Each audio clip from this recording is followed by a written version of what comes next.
1986, the shuttle Challenger exploded about 74 seconds after takeoff, killing all 7 astronauts inside.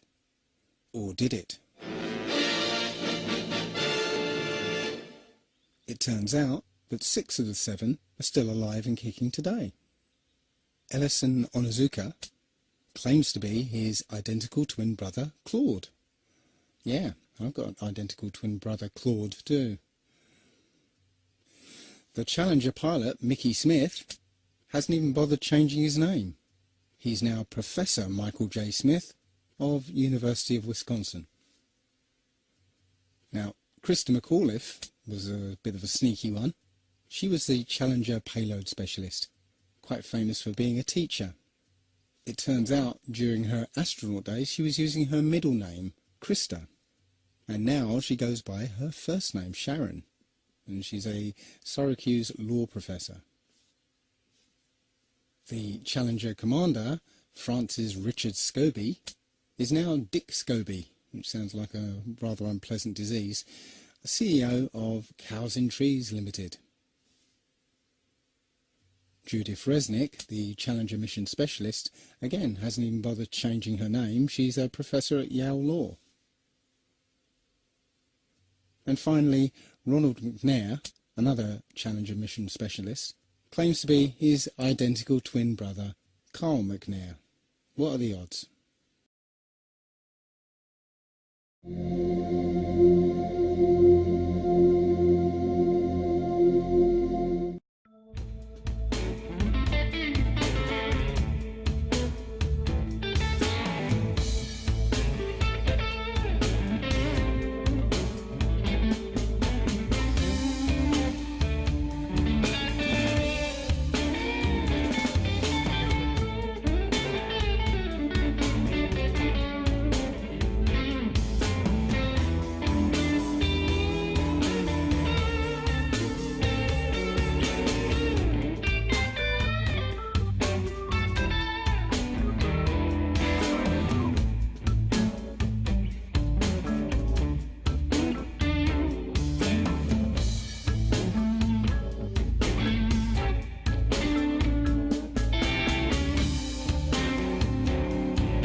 So there I was, just minding my own business, looking at Google Earth, and this big snow-covered monstrosity is staring me in the face like, why is that covered in snow?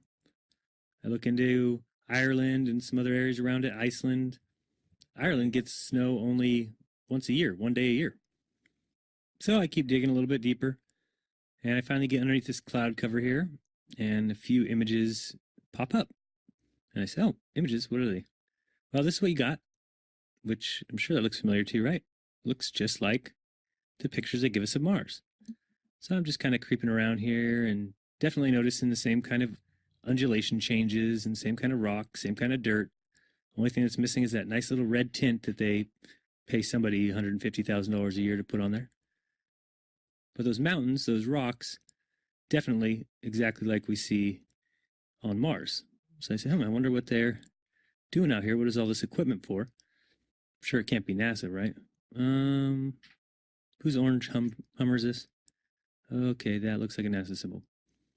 Well, let's dig a little further because I can't really see anything on here other than it certainly looks like a NASA symbol. And I can't read that. Tried. So this one here said roving the Arctic. So what is that? Doesn't make any sense. So pop in here. See if we can find anything. Again, same kind of mountains. That looks like the same kind of water I've seen before that I thought was water on Mars. Who knows? Zoom in. What's that? Oh, nothing. Just looked like it was funny. So I'll keep kind of going through here and see if it... What the...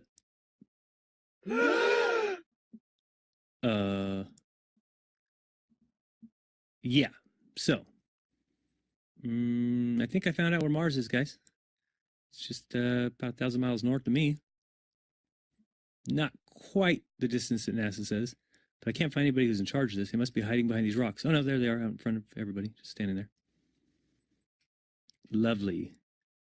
Clown number 1, clown number 2, and clown number 3. Yeah, this is very empty here. Oh, there's one of those ATVs. All right, now we're on to something. Oh, I got another truck. Oh, yeah, it says NASA. What's that say? Mars Project? No,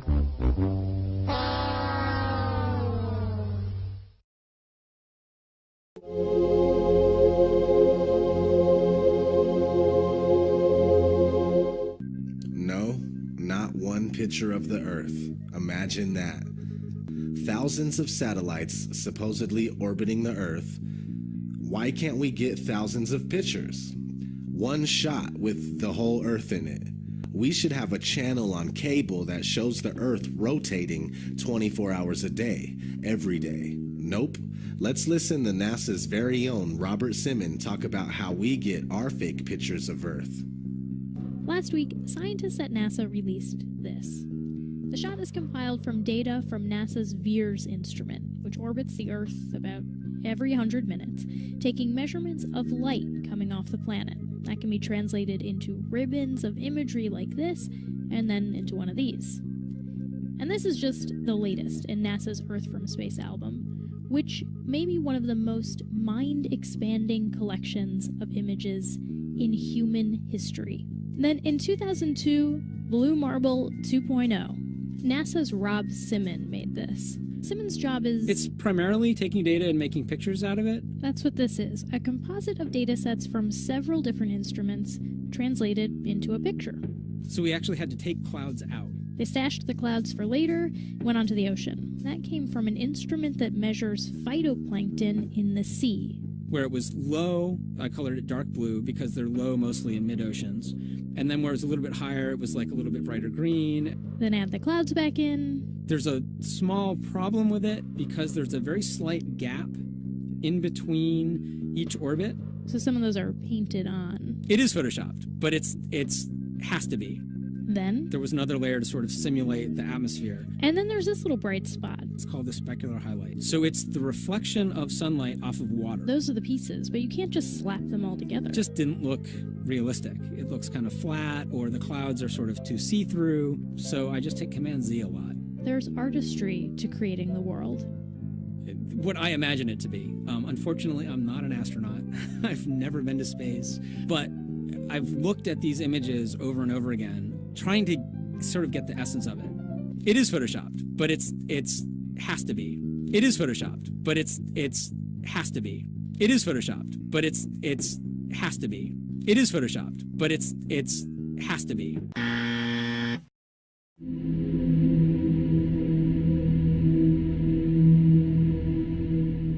This next-generation spacecraft will enable America to explore beyond low Earth orbit. The kinds of technologies that we're testing out on Space Station are definitely helping us with our goals of going beyond low Earth orbit.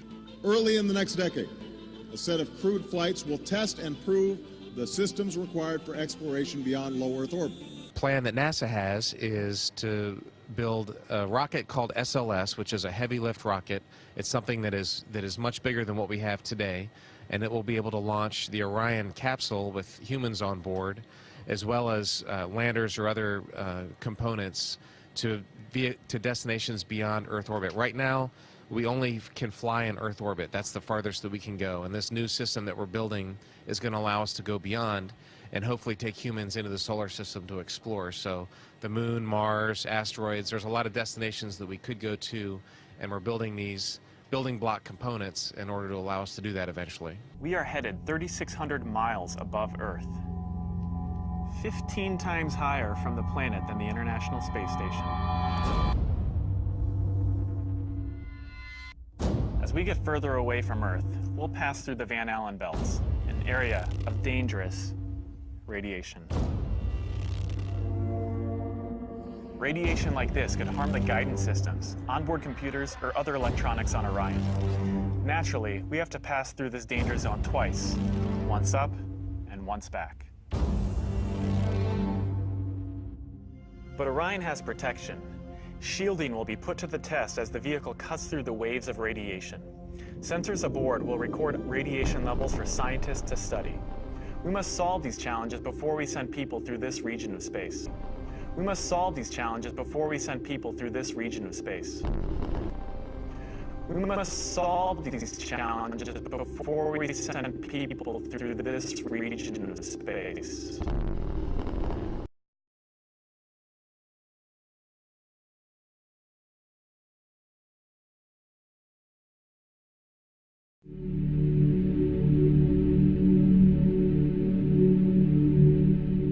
NASA admitted that it had lost the original footage of man's first steps on the moon.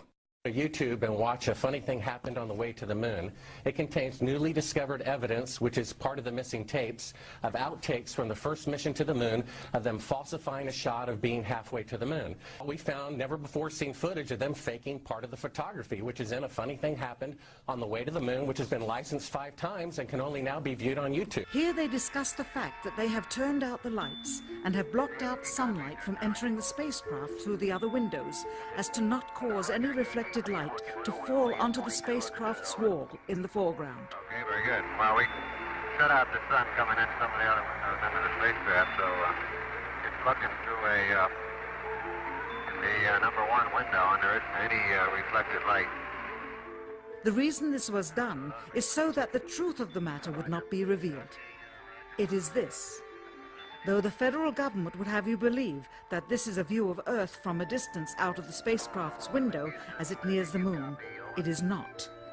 What they have ingeniously done is placed the camera at the back of the spacecraft and centered the lens on a circular window in the foreground, outside of which it is completely filled with the Earth in low orbit. The circumference of the window then appears to be the diameter of the Earth at a distance. As they perfected the shot, a crescent-shaped piece of black material was inset slightly into the window to create the illusion of the Earth's terminator line dividing night and day. It is uncannily convincing. During this segment, intended to be edited and played back later for the worldwide television audience, dated July 18th, 1969, Neil Armstrong condemns himself as he states that he is 130,000 miles out. Hi, Roger, Houston, Apollo 11. Calling in from about 130,000 miles out.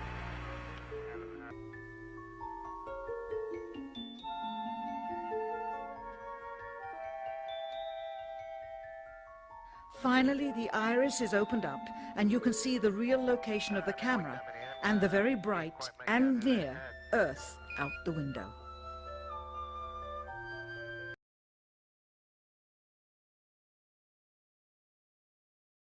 Here is the slate for the 19th of July, and the same shot of trickery on the 19th of July, and then the 20th, and the same misleading shot on the 20th.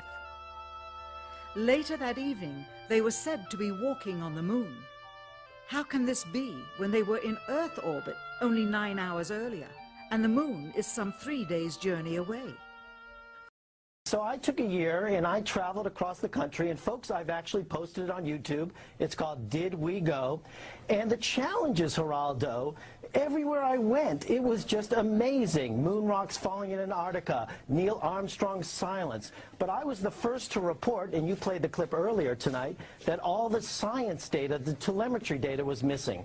Now, Geraldo, for NASA to come out and say that all the tapes were erased, I mean, it's incredible. Geraldo, this isn't just one tape. This is rooms of tape labeled Apollo 11 moon landing. Someone had to physically go and erase it. It's very challenging to try to prove we landed on the moon, and it shouldn't be challenging. The tape should be there. There should be plenty of evidence. From an analytical standpoint, photographic anomalies have to be sought out with an understanding of lighting and shadows. The most straightforward is simple. When objects are lit solely by the sun, as all the scenes on the moon were said to be, after all, lighting equipment was not only impractical, it was unnecessary in bright sunlight, then all shadows, regardless of the landscape, will run parallel with one another and never intersect, as shown by this example. In these seldom seen photographs, obtained from a rarely used auxiliary NASA archival site, it is clear that these scenes were lit with artificial light. These shadows, which are cast at different angles, are evidence that a second light source is being used. In addition, the sun would not cause an isolated hotspot like this, only an artificial light would. Again, intersecting shadows and another hotspot.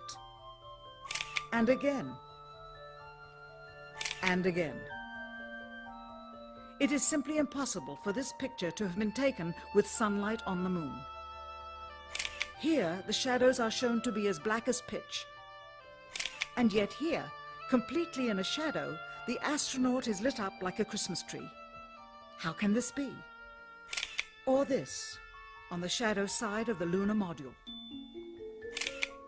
In this magnification of an Apollo photograph, a rock, very likely a papier-mâché prop because of the crease here, is categorized with the letter C.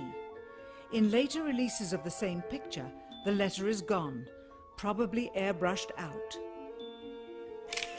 Here, a crosshair, which was burned directly into the image from the film plate, and thus should always appear on top of the objects in the photograph, appears behind the object in this scene, clearly revealing a composite of two pictures into one. Someone apparently forgot to create a burn crater underneath the lunar module's 10,000-pound thrust engine, despite the fact that during ground tests there was a real concern for the vehicle falling into the hole the engine created as it descended. Here is a depiction based on the latest specifications and scientific data.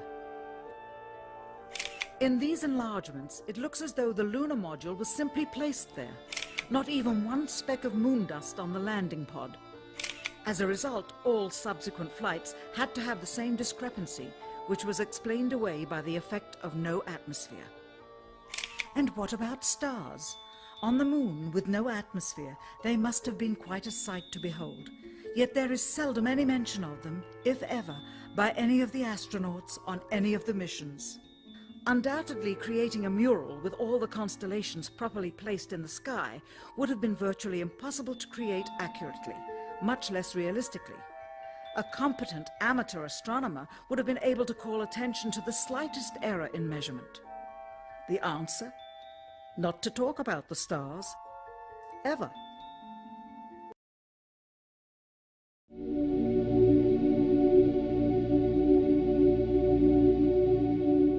We were never able to see stars from the lunar surface or on the daylight side of the moon by eye without looking through the optics. I don't recall during the period of time that we were photographing the solar corona what stars we could see. I don't remember seeing any.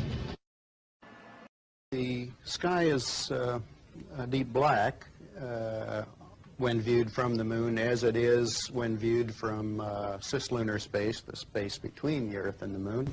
And we could not see stars. It's not a Which is a black cool thing. void. I mean, it's black, but there's all kinds of little polka dots. There's all the stars there, and the cool thing is about it, you can see it during the day. And when you're in space and you're looking into deep space and you're on the sun side of the orbit, the sunlight washes out all the starlight, so you can't see any stars, just like here on Earth. There's all the stars there, and the cool thing is about it, you can see it during the day. Yeah, you can, and there's more than stars. You can see planets. You can Right. see moons. You see the gas Magellan clouds of the you Milky Way see galaxy. the Magellanic. The sunlight washes out all the starlight, so you can't see any stars, just like here on Earth. Pretty much all the time you can see the stars. Then when you look out into deep space away from the sun, it's the darkest black you can imagine. Pretty much all the time you can see the stars.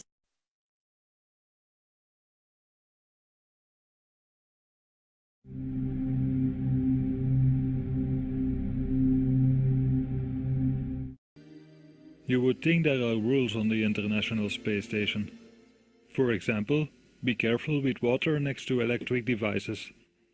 Their life depends on it. And I thought I'd show you how I do it. Let's see. To get started, these are the things I need. A bag of warm water, a little no-rinse shampoo, towel, and my comb. What I like to do is start by just putting some hot water, squirting it onto my scalp. And I have a mirror here so I can kind of watch what I'm doing. Sometimes the water gets away from you, and you try and catch as much as you can. Here I am, and I got my water. So first of all, I'd like to show you how water behaves in weightlessness, which is kind of interesting. Of course, it doesn't fall down like it does on Earth, and it kind of tends to stick to your skin because of surface tension.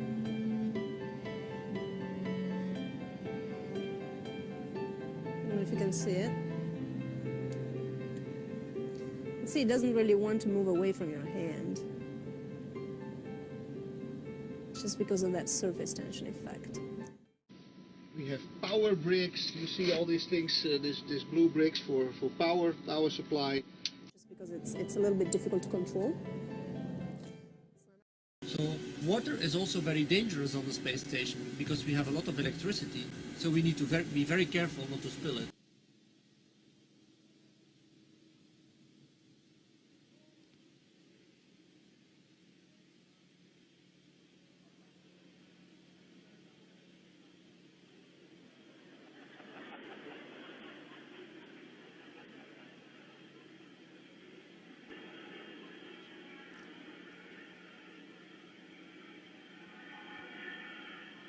It's getting nice and wet.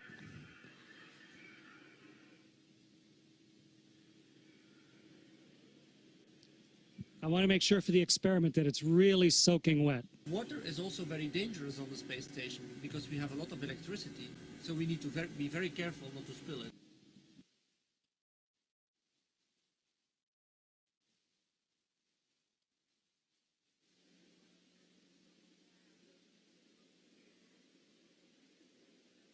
Okay. So we need to be very careful not to spill it. So I have a soaking wet washcloth here floating in front of me.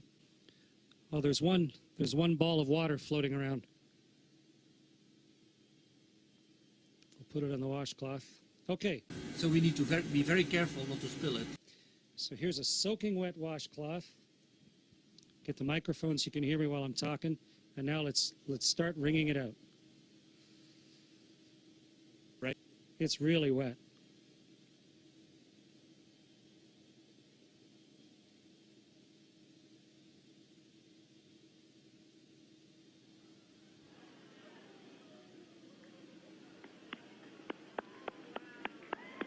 It's becoming a tube of water. It's becoming a tube of water.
was using her middle name, Krista, and now she goes by her first name, Sharon, and she's a Syracuse law professor. The Challenger commander, Francis Richard Scobie, is now Dick Scobie, which sounds like a rather unpleasant disease, CEO of Cows in Trees Limited. Judith Resnick, the Challenger mission specialist, again hasn't even bothered changing her name. She's a professor at Yale Law. And finally, Ronald McNair, another Challenger mission specialist, claims to be his identical twin brother, Carl McNair. What are the odds?